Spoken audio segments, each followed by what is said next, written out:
This video is a follow-up to another video I did 2 weeks ago, which was about whether or not new sellers can break through eBay. Can you get past the big sellers, especially if you're selling something that a lot of other sellers, especially big sellers, are selling on? And I have a small eBay account that has just a little bit of listings available each month. And the funny thing is, I just tried to add in more, and they said, yeah, absolutely, sure, we'll give you a few more. So, okay, great, awesome. And then I looked and they said, you're out of listings. So what are you talking about? You just gave me more. But I like to keep that account because I like to be able to see what a new seller has to go through on eBay. Because a lot of advice that is given, and even for myself, is people that have been doing this for a while. And so they have a lot of account activity, they have a lot of sales. And if you don't have those sorts of things, it is a little bit harder.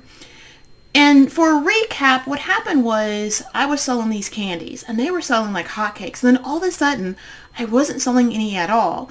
And I went back and I looked and I demonstrated through a screen share that there was a big seller that was making a lot of sales. And I said, well, how do I break past that seller?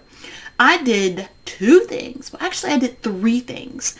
And I actually ended up selling out of that product. So I'm going to tell you exactly what were the 3 things I did in order to get sales for this, especially for those for our new sellers.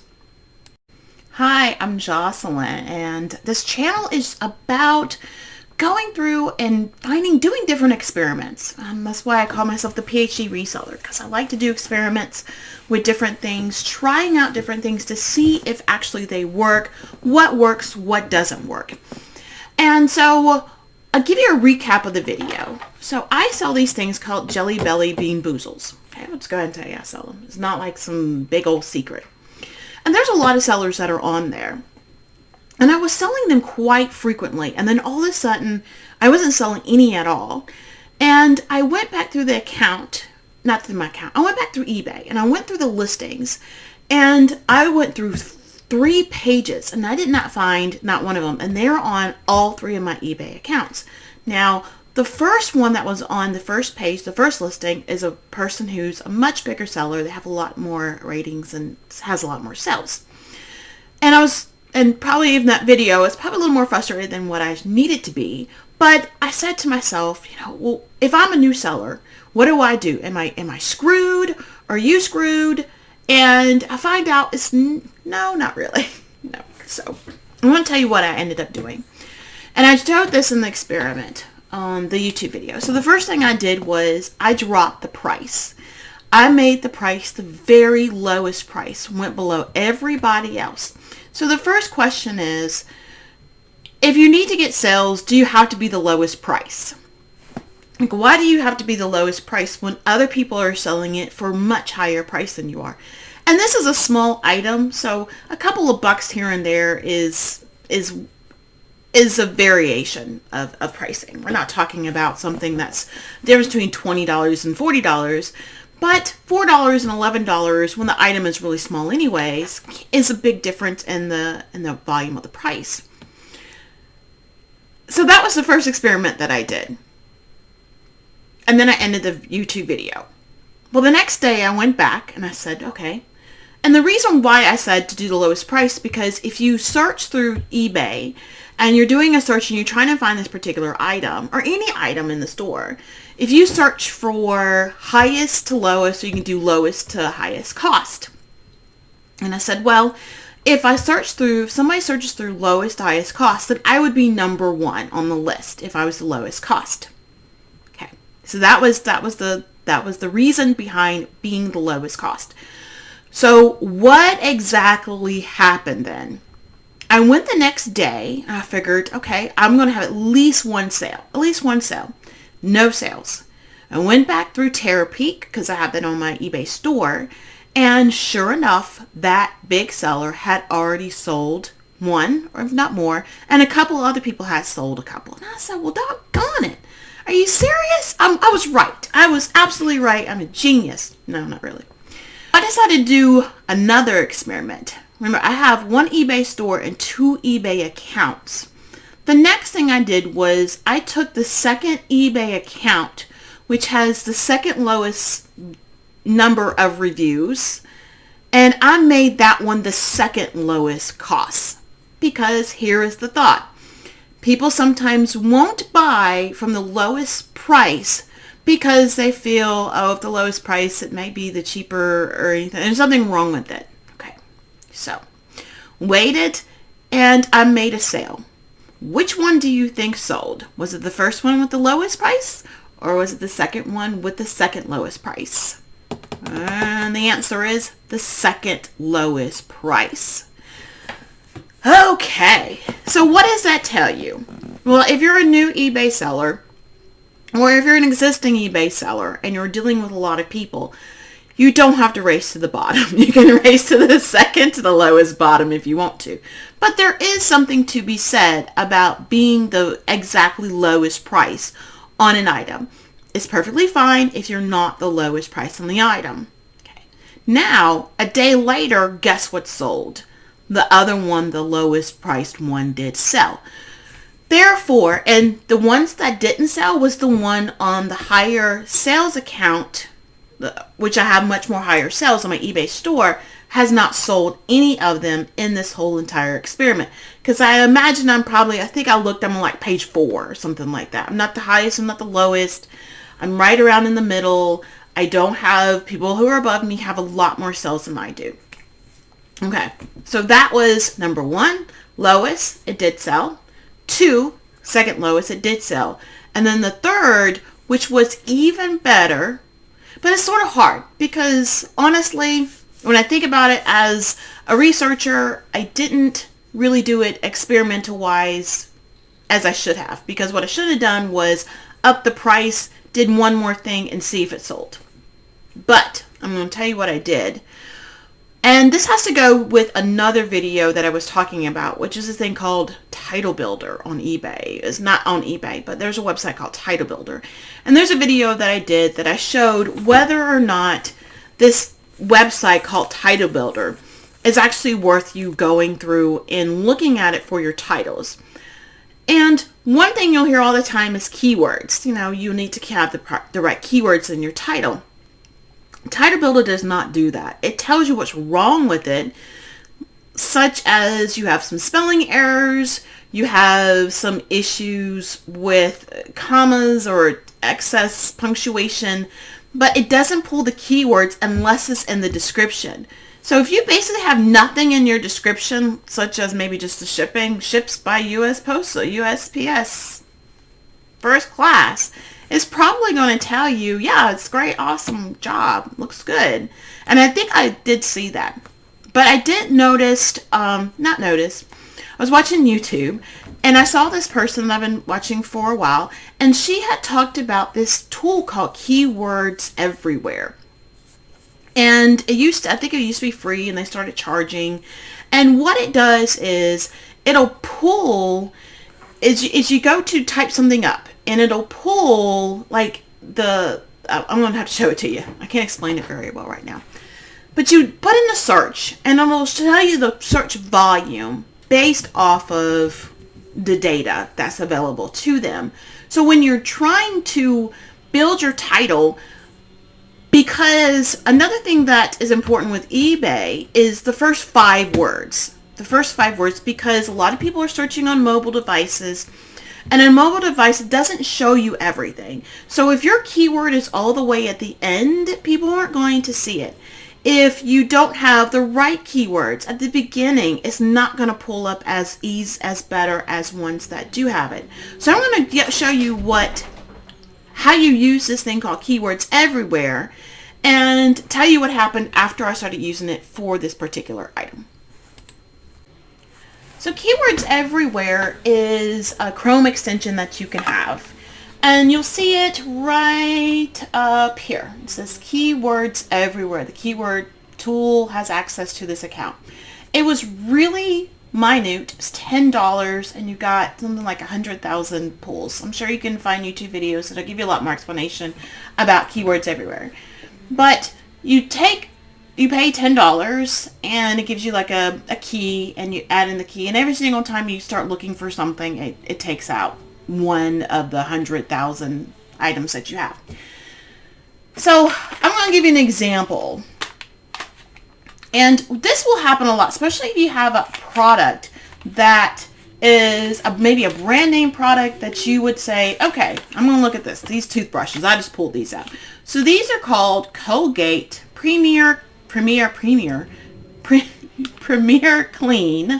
And they're just toothbrushes. Okay, they are, I don't even know what kind of, if they're soft, they're sort of weird. This is odd. These, I wonder where I got these from, because the back isn't even in English. I think I got these off of Amazon. Gosh only knows if these are actually Colgate toothbrushes or not. Who darn gonna knows? But anyways, like it doesn't even have the soft, or we're going to assume, I think I use medium. I swear. Anyways, so I'm going to now look up. If I was to go and post this on eBay, I would probably just start posting Colgate Premier toothbrush. So if I pop up Colgate Premier Clean toothbrush. And what happens is you see that there's nobody searching for that, because people aren't searching for Colgate Premier Clean toothbrushes. What are they searching for? They're searching for Colgate toothbrushes.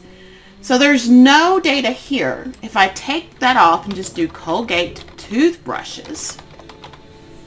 All right, now we start seeing the search volumes. And we see that Colgate toothbrushes have 5,400. And then you want to put medium, soft medium, 360. And as you can see, the numbers go down even further if you add in more of these sort of extra things that are in there. So instead of putting Colgate Premier Clean toothbrush, I would put Colgate toothbrush, and I don't know, I guess I don't know if this is soft or medium because it's in a different language. Colgate toothbrush, let's say medium. But if I look, actually soft is even better, right? So if I was to go out, but this helps out, right? If you're out somewhere and you see a bunch of toothbrushes on sale, you say, I might pick them up. If you have a choice between soft or medium, looks like people like the soft toothbrushes over the medium toothbrushes. I don't even think they have hard. Do they have hard toothbrushes anymore? I don't even know. But if I was to start my title off, instead of putting Colgate Premier Clean toothbrushes, I would put Colgate toothbrushes, the strength of them, medium, soft, and then I would put the rest of the stuff in there, the Premier Clean. And that's how you use the keyword tools. Keywords everywhere. And I promise you, this is probably, when looking at keywords, has been the best thing I have found regarding especially your eBay business and creating good titles with good keywords, especially at the beginning of the titles, which was going to increase your search. So like I said, I used 3 things. And you said, well, you talked about 2. Lowest price, second lowest price, and the third thing I used was this one for the keywords tools. Because when I had it listed, when the title of my eBay listing was not on the first batch, I made the change, looked it up, saw what people were looking for, and I swear, no lie, 15 minutes later, it sold. And I sold out. All these other things that I did. Now, I also had promotions on there. It also was the lowest price. So technically, there's other things in these variables that I'd have to account for if I was doing like a real research experiment. But I do believe, but the other ones had stayed. I hadn't changed the pricing. I hadn't changed the promotion value or anything like that. So in essence, those stayed the same. And I changed the keywords. And immediately 15 minutes later, it sold. Therefore, those are 3 things for you. If you are struggling with eBay, getting your first sales, getting sales going, you're a new seller, you can consider being the lowest price, consider being the second lowest price. You can always promote as well. I do promote all my listings. And then you could also use that keywords everywhere. $10, that's all it was. And I don't even know how many I have left, but I've been using it for days, and tremendously helps out. Because sometimes I get tired. I can't, get tired of trying to find keywords for things. Another thing to do, this is a little bonus. If you're struggling with eBay and you're just starting out and you're like, well, I don't have any reviews, I'm going to tell you something that you can do to get a review. The best thing about eBay is that there is no difference between a review of a seller versus a buyer. They're all lumped in together. Therefore, if you're just starting out and you have not bought anything and you don't have any reviews, buy something and you can get some reviews that way. Buy really small items, and what I recommend doing is buying from somebody who has a store. So if you go to look at their eBay account, it'll say STR as in a store. And people who have eBay stores have something in the store that helps them out with providing feedback. And I have that in my store. In essence, when somebody leaves me a positive feedback, I will immediately, I have it set up automatically, will send a standard positive review that be posted on the person's account. Therefore, I would say, especially those people that are large sellers, if you have something you want to get that's really small, just a small item, it doesn't have to be anything, 20, 30 bucks, buy some mailers, poly mailers, some stickers, something really small that you can use towards your business. Leave a positive review. Now, if the experience wasn't positive, don't do it. Don't just say, well, I need it to. It's your money. You should do what's best for you and your money. It's your hard-earned money, so you should still value your money and your customer service. But if the experience was great, send them a positive review, and most likelier than not, then you'll get another one. Now, don't do this. Now, I think don't do like multiple transactions. Go buy 3 different ones. Find somebody who's got some free shipping, a couple items, some small items, maybe 4 or 5, 3 to 5 items from 3 different stores, and then go and give them a positive review. Now, this doesn't happen all the time. What happens if they don't give a review for you? I've had people do this before where they have sent me a message and they said, hey, I left you a positive review. I would really appreciate it if you would leave me positive feedback as well. Just really simple. And I do that also as when I first started out as a new seller. I would do things and I would say, hi, I see your package arrived. And I would wait about a week. I see your package arrived. I hope everything turned out okay. I have gone ahead and left you positive feedback. If you're completely satisfied with if there was anything wrong with it, please let me know. If not, if you're satisfied, I would really appreciate it if you would leave me positive feedback. Just feedback, don't even say positive. I would appreciate your feedback as well. And it works about 50% of the time. So that's all I have. If you like this video and you like the information that I provided for you today, I would really appreciate you subscribing to my channel, liking the video, leave some comments. Are you still struggling? What are some things that you've done if you're a new seller? What are the things that you're struggling with? If you're an existing seller, what are some things that you do that you would recommend also for those that are new and are maybe struggling to get their first or second sale? Okay, thanks a lot. I really appreciate it. Happy selling and have a great day.